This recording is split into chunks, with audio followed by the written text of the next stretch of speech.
আসসালামু আলাইকুম রহমতুল্লাহি ওয়া বারাকাতুহু। তো আজকের এই ভিডিওটি অনেক গুরুত্বপূর্ণ, কারণ আজকের এই ভিডিওতে আমরা মাখরাজ শিখব, অর্থাৎ কোন হরফটা কিভাবে উচ্চারণ করতে হবে, কোন হরফটা মোটা করে উচ্চারণ করতে হবে, কোন হরফটা পাতলা হবে, শক্ত হবে, নরমাল হবে, এই প্রত্যেকটা বিষয় আজকের এই ভিডিওতে আমরা বিস্তারিত শিখব। তো অবশ্যই এই ভিডিওটি সম্পূর্ণ দেখবেন, একটু টানবেন না, কারণ আজকের এই ভিডিওটি অবশ্যই অনেক গুরুত্বপূর্ণ। ভিডিওটি শুরু করার আগে আরেকটি কথা, সেটা হচ্ছে যদি আপনারা আমাদের এই চ্যানেলটা অর্থাৎ আমির হোসাইন কোরআন শিক্ষা এই চ্যানেলটা যদি এখনও সাবস্ক্রাইব করে না থাকেন, অবশ্যই প্লিজ সাবস্ক্রাইবটা করে দিবেন, কারণ এটা আমার নতুন চ্যানেল। এই চ্যানেলে আমি আপনাদেরকে প্রতিদিন নতুন ভিডিও দেওয়ার চেষ্টা করব, তো অবশ্যই আপনারা এই চ্যানেলে সাবস্ক্রাইব করবেন। তো চলুন শুরু করি। দেখুন এখানে লেখা আছে মাখরাজ। মাখরাজ হচ্ছে উচ্চারণের স্থান, অর্থাৎ মাখরাজ হচ্ছে আরবি শব্দ, এর বাংলা অর্থ হচ্ছে উচ্চারণের স্থান। তাহলে মাখরাজ কাকে বলা হয়? উচ্চারণের স্থানকে বলা হয় মাখরাজ, অর্থাৎ আরবি হরফের যে উচ্চারণ স্থানটা আছে ওই উচ্চারণের স্থানকে বলা হবে মাখরাজ। তাহলে এখানে লেখা আছে মাখরাজ। মাখরাজ শব্দের অর্থ হচ্ছে উচ্চারণের স্থান। তো মাখরাজ এর বিবরণ বা উচ্চারণের স্থান এর বিবরণটা আমরা আজকের ভিডিওতে বিস্তারিত শিখব। তো এখানে দেখুন লেখা আছে আরবি হরফ হচ্ছে 29টি আর মাখরাজ হচ্ছে 17টি। তো আমি আবারও বলি, আরবি হরফ হচ্ছে 29টি, মাখরাজ হচ্ছে 17টি। তো চলুন এখন আমরা মাখরাজ শিখি। দেখুন মাখরাজ নম্বর 1 বা 1 নং মাখরাজটা হচ্ছে কণ্ঠনালীর শুরু হইতে উচ্চারণ করতে হয়, অর্থাৎ কণ্ঠনালীর শুরু হইতে উচ্চারিত হয় হামজা হা। এই হামজা এবং হাটা যখন উচ্চারণ করবেন অবশ্যই কণ্ঠনালীর অর্থাৎ গলার শুরু থেকে, খলকের শুরু থেকে উচ্চারণ করতে হবে। হামজা হা, এভাবে একটু শক্ত করে বলতে হবে। হামজা হামজা হা। হাটা যখন বলবেন স্বাভাবিকভাবে বলবেন, হা হা, এভাবে, অর্থাৎ হা বলবেন না, চিকন করে বলবেন না, এটা হচ্ছে হা, এভাবে সুন্দর করে বলতে হবে। তাহলে হামজা হা এই দুইটা কণ্ঠনালীর শুরু হইতে উচ্চারণ করতে হবে, হামজা হা, এভাবে। তারপর দেখুন 2 নম্বর মাখরাজ কণ্ঠনালীর মধ্যখান হইতে উচ্চারিত হয়, অর্থাৎ আইন হা এই দুটো হচ্ছে কণ্ঠনালীর মধ্যখান থেকে উচ্চারণ করতে হবে গলা চিপে। অর্থাৎ যখন আমরা আইন এবং হাটা উচ্চারণ করব গলার মাঝখানে চাপ দিয়ে তারপর উচ্চারণ করব, এভাবে আইন হা। এই হাটা যখন উচ্চারণ করব অবশ্যই একটা এই ধরনের শ্বাস বের করব, শ্বাসটা বের করে উচ্চারণ করতে হবে, অর্থাৎ চিকন একটা শ্বাস বের করে উচ্চারণ করতে হবে, হা হা, এভাবে। আমি আবারও বলি, এটা হচ্ছে হা আর এটা হচ্ছে হা, এভাবে। এটা হবে গলার শুরু থেকে আর এটা হবে গলার মাঝখান থেকে। এটা যখন উচ্চারণ করব হা এইভাবে সাধারণভাবে উচ্চারণ করব, আর এটা যখন উচ্চারণ করব গলায় চাপ দিয়ে চিকন করে উচ্চারণ করব, হা হা, এভাবে। তো আমি আবারও বলি, কণ্ঠনালীর মধ্যখান হইতে আইন এবং হাট উচ্চারণ করতে হয়। আইনটা অবশ্যই চাপ দিবেন, আইন আইন হা, এভাবে। তারপর দেখুন 3 নম্বর মাখরাজ কণ্ঠনালীর শেষ হইতে উচ্চারিত হয় গইন খ। এই গইন এবং খ যখন উচ্চারণ করবেন অবশ্যই মোটা করে উচ্চারণ করতে হবে। তাহলে গইন এবং খটা কি হবে? মোটা হবে বা মোটা করে উচ্চারণ করতে হবে। তাহলে দেখুন গলা থেকে অর্থাৎ কণ্ঠনালী থেকে 6টা হরফ উচ্চারণ করতে হয়। প্রথমটা হচ্ছে হামজা হা খলকের শুরু থেকে অর্থাৎ কণ্ঠনালীর শুরু থেকে, আইন হা কণ্ঠনালীর মাঝখান থেকে, আর গইন খ কণ্ঠনালীর শেষ থেকে। হামজা হাটা আমরা শক্ত করে উচ্চারণ করব অথবা স্বাভাবিকভাবে উচ্চারণ করব, আর আইন হাটা গলায় চাপ দিয়ে উচ্চারণ করব, আর গইন খটা আমরা মোটা করে উচ্চারণ করব। এখানে গাইন বলা যাবে না, বলতে হবে গইন। আমার সাথে বলেন, গইন খ খ, এভাবে আমরা উচ্চারণটা করব। আপনারা বেশি প্র্যাকটিস করেন, ইনশাল্লাহ হয়ে যাবে। তারপর 4 নং মাখরাজ জিহ্বার গোড়া তার বরাবর উপরের তালুর সঙ্গে লাগিয়ে কফ মোটা করে উচ্চারণ করতে হবে, অর্থাৎ জিহ্বার গোড়াটা তার বরাবর তালুর সঙ্গে লাগাবেন এবং কফ মোটা করে উচ্চারণ করবেন, কফ এভাবে। 5 নং মাখরাজ জিহ্বার গোড়া হইতে একটু আগে বাড়াইয়া তার বরাবর উপরে তালুর সঙ্গে লাগিয়ে। কফটা জিহ্বার গোড়াটা তালুর সঙ্গে লাগাইছি, আর কাফ উচ্চারণ করার সময় জিহ্বার গোড়া একটু আগে বাড়াইয়া লাগাতে হবে এবং একটু শক্ত করে উচ্চারণ করতে হবে এভাবে, কাফ। তাহলে কফটা আমরা মোটা করে উচ্চারণ করব, আর কাফটা আমরা নর্মালভাবে উচ্চারণ করব। কফটা হবে কফ এভাবে, আর কাফটা বলতে হবে কাফ এভাবে। তারপর 6 নং মাখরাজ জিহ্বার মধ্যখান তার বরাবর উপরের তালুর সঙ্গে লাগিয়ে জিম শিন ইয়া উচ্চারণ করতে হবে।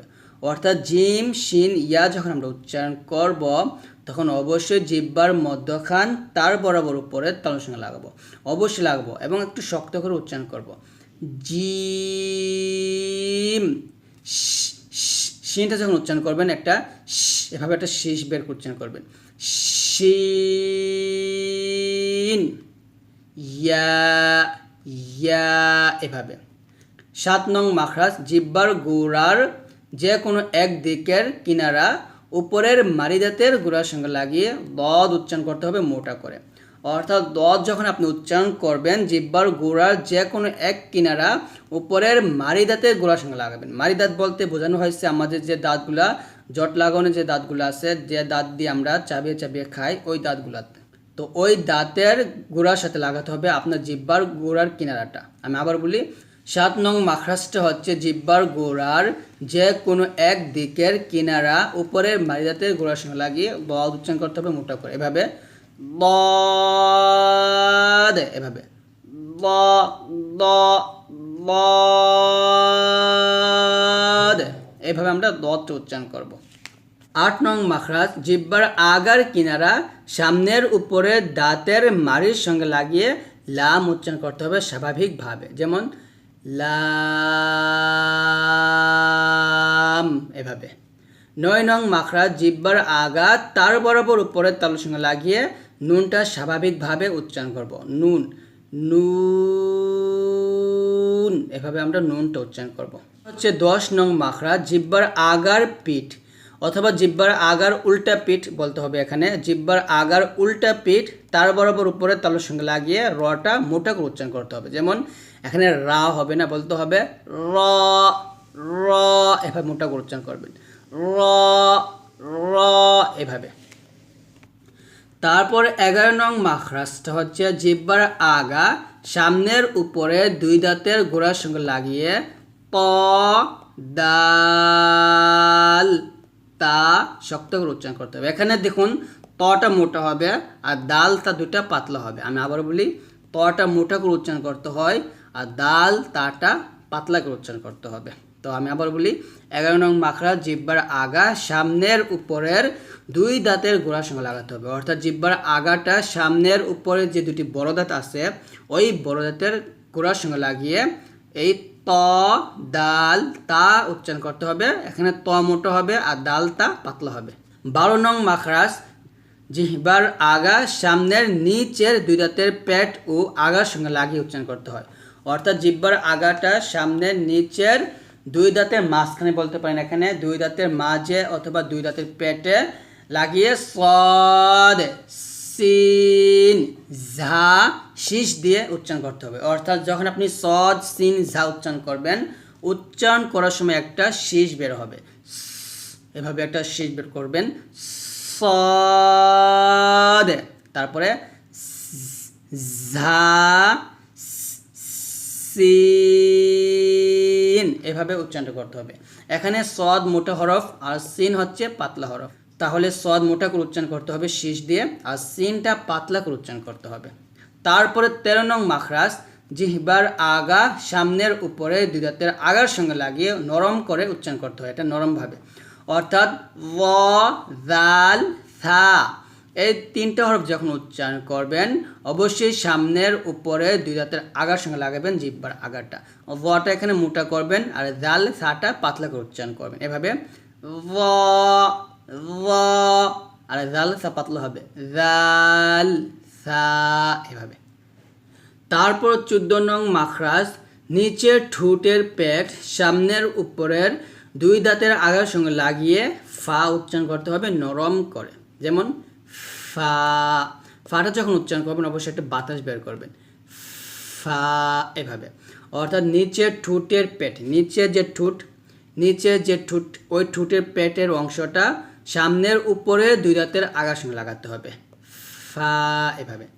15 নং মাখরাজ দুই ঠোঁটের মধ্যস্থল হইতে পড়া হয়, অর্থাৎ বা, ওয়াও, মিম এই তিনটা দুই ঠোঁটের মধ্যস্থল হইতে পড়া হয়, নরম করে আমরা পড়ব। বা, ওয়াও, মিম, এভাবে আমরা তিনটা হরফ উচ্চারণ করব। বাটা আমরা দুই ঠোঁট মিলে উচ্চারণ করব, আর ওয়াওটা আমরা দুই ঠোঁট গোল করে উচ্চারণ করব, আর মিমটা দুই ঠোঁটের শুকনো অংশ থেকে আমরা মিল করে উচ্চারণ করব।